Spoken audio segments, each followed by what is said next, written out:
CFL fans, rejoice. The CFL is finally back. The 2020 disaster without a season is now behind us. The 2021 season starts tomorrow. Chris, I'm so excited that the CFL's back. How are you thinking? Yeah, I mean, finally, after the 2 years, as you said, and it's going to be nice to actually have some games to talk about. You know, we haven't had much to work with, you know, talking about, okay, what have you been doing during COVID? Yeah, okay, cool. What were your workouts like? And to finally be able to talk about games that we're seeing in the current moment. Mm-hmm. We don't have to live off of, oh, well, they joined the XFL, you know, all these kind of late off-season news that we've been kind of holding on to, and now we can talk about some games. So let's get right into it. This Thursday, we got Hamilton at Winnipeg. What are you thinking, Brad? Well, I mean, this is, of course, the rematch of the last game that would happen in the CFL, the Grey Cup, where Winnipeg, of course, won. And you're looking at coming into this game, Hamilton, the question is, who's going to start? Jeremiah Masoli or Dane Evans, the backup that led them to the Grey Cup, or their high-paid starter from the year they got hurt?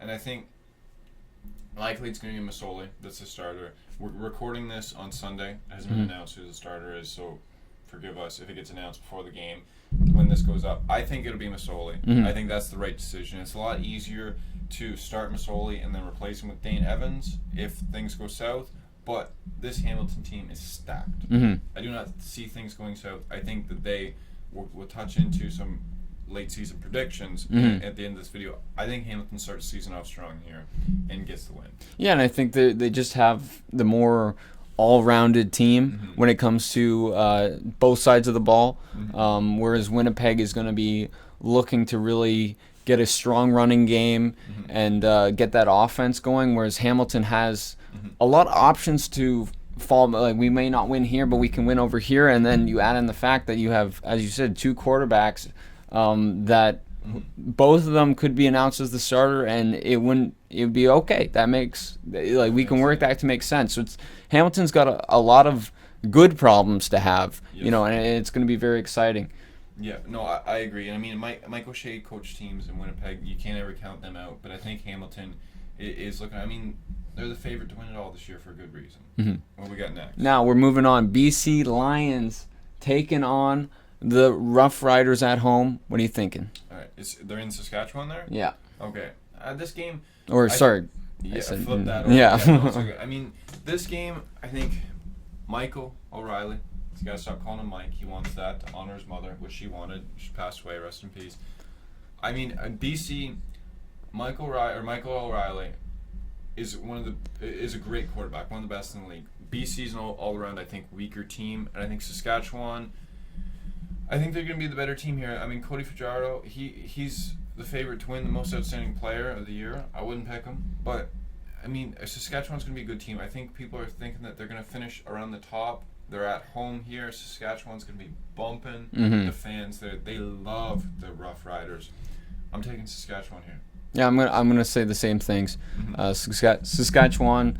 I mean, you if you take football out of Saskatchewan for a year and you bring it back, you're not losing at home in your first game back. No, not at all. Next up, we got the Toronto Argonauts sailing over to Calgary to take on them horses. What are you thinking, Brad? I mean, I want to be an Argos homer, considering we have season tickets for this year. But the reality of the situation is, I mean, this is the Argos. Ryan Dinwiddie's the head coach. This is their fourth head coach in 5 years. And I don't know, does that count 2020 when there wasn't even a season? Yeah. So we're looking at... like the Argos, we just didn't have a chance to fire our coach, you know. And I mean, the Argos too is a little bit lesser quarterback controversy than what's going on in Hamilton. But you got Nick Arbuckle or McLeod Bethel-Thompson. McLeod Bethel-Thompson, their starter for the tail end of 2019, where he did good, but I mean, they were just a bad team. Put up good numbers, led the league in some categories, but it's all garbage time. Yeah. And you got Nick Arbuckle coming over in the trade from Calgary as well. So I think Arbuckle's probably going to start.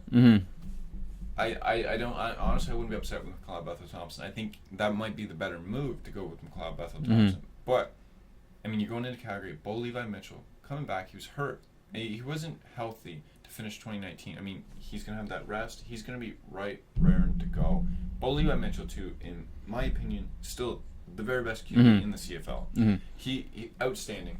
I think Calgary, too, at home, you're not beating them there after this. I think I take Calgary here. Yeah, I think the Argos are in a weird period, as you said, where they're just trying to figure things out still. They're still working out what the future of the team, what is going to be the outlook of the organization, how are we going to work this out, and to take a year off where every team is in that kind of discovery phase where I don't know what this guy looks like because we haven't seen tape all year of him, or we're bringing in this guy or that, working out, like new coaches got moved around, players got moved around, figuring things out. But the Argos, without that season off, they're still in, like if we played last year, they'd still be in that kind of discovery spot. And I think it's going to be very hard for the Argos to go out west and pull out a win against the Stampeders. Yeah, and I mean, those XFL rumors might be kicking around and hurting some people's, the what do you call it? The how they're feeling in the organization. How they're feeling? How do you call it? How they're feeling? Yeah. You know, it's a strange place to be where, as a player, especially a new player coming into the CFL, you get signed by the Argos and you haven't played all year and you're so excited to just be playing pro football, and then during training camp, you hear rumors about this and you don't, like, I'm sure most of the players would tell you, what they're saying is this is just, for the press, this is just to get the ball rolling, get a lot of that XFL stuff. We talked to Jameer Thurman, and he was saying a lot of it just is about getting people talking about CFL, and that's it's a strategy you see every league do in that kind of lull before, like, when we want to be pushing this, but there's nothing really to talk about. And I think there's a little bit about, but still, I mean, if you're an Argos player, especially when, as I said, coming in, it's tough when you're saying, okay, is this the last Argos season? Are we packing up? And then to make a move to the XFL, it's a tough spot to be for the Argos, and to be going out west where they love their football. It's going to be very hard, especially against a motivated game. Levi mentioned. And where I think the interesting thing for a lot of these East Coast teams is, for 3 weeks they're not going to be going or playing games at home, just because the way the COVID regulations are different between the West and the East. So you're coming into this season and okay, a lot of them are, first of all, new to Canada. You get used to okay, Toronto, you get used to Hamilton, you get used to Montreal, and Ottawa, and you kind of get into that vibe, and then now all of a sudden, okay, we're going, like, I've been here for 3 weeks, I'm getting used to it now. Okay, now I'm gonna go out west for 3 weeks, and then we're gonna come back home, and against these West Coast teams that are just stacked, and with fans, like the stadiums are gonna be stacked. It's going to be a long kind of road trip for some of these East Coast teams. Exactly. And then the last game of the week, what's that, Chris? We got Ottawa heading to Edmonton. All right, the Elks. I mean, it's going to be interesting for the Elks. This will be their debut with their new logo, jerseys. Jerseys pretty similar to the old name. But interesting. I mean, Edmonton, again, a city that absolutely loves their team, and Ottawa coming off a terrible year. I mean, shout out Matt Nichols, though, coming in. He might try to right the ship with Paul Lapalisse. I think Ottawa's going to be better this year. Yes, yeah. I think they're going to be better. But I think Edmonton's going to be a great team this year as well. I mean, this is one, it's a chalk pick. Again, I'm taking the Elks here. I think Trevor Harris is going to have an outstanding season. I think Ottawa, they're going to be better, but that doesn't mean they're going to be good. So I'm taking Edmonton here. And I'm gonna fade you at my risk, just for the sake of an interesting video.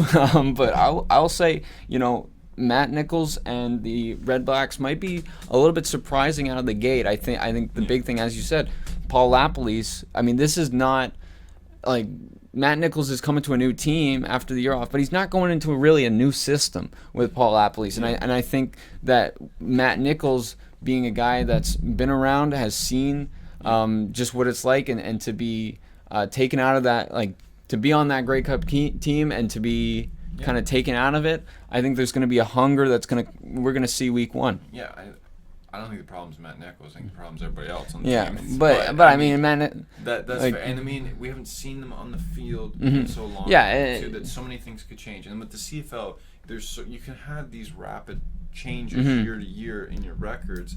especially with a 2-year break, just because the way that the league runs. So I'm not going to say that it's a terrible pick, but we'll see next week. Yeah. I just had to make it. I had to say something, you know. Exactly. We had. And then normally in these week-to-weeks, we're going to be recapping the prior week, previewing the next week, and of course, we don't have anything to recap. So for this, though, we'll give you our Grey Cup picks, our early season, preseason Grey Cup picks. So Chris, who do you think's playing in the Grey Cup game? Who do you think's winning? Well, I think West Coast wise, I'm thinking the Stampeders are pretty safe thing to put in. Where I kind of have some pause is in really working out the East. I mean, the Tiger Cats come to mind right away, right? But I think the Alouettes, just that receiver core with Vernon Adams Jr.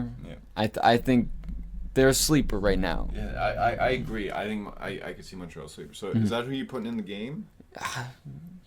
Montreal? Yeah. Yeah, I think I'll put Montreal in the game. I think it's a long season. Who you got winning? St. Peter's probably. Yeah. Calgary's not a lot of people's picks to make the Grey Cup. I'm thinking, out of the West, I got Calgary as well. Again, and just Bo Levi Mitchell, do not bet against him. I think out of the East, I think it is no question Hamilton.